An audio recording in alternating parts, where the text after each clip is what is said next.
How's it going, everyone? In today's video, I'm going to show you on how you can make a 4-layer PCB in KiCad.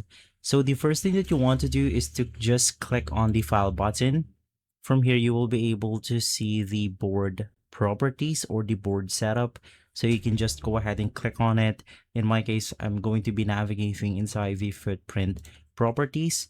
And basically inside, once again, the board setup, there will be the stack up option. So you could just click on it. Now, if you're the same thing like myself, you want to navigate through layers, click on custom stack up. And so instead of using something like 2, 4, you can then simply select 6, 8, and many more. Now, since this tutorial is about making 4 layers, I'm going to select 4 layers right here. And basically, you can add multiple user layers if you want to, but generally, that's how you do it.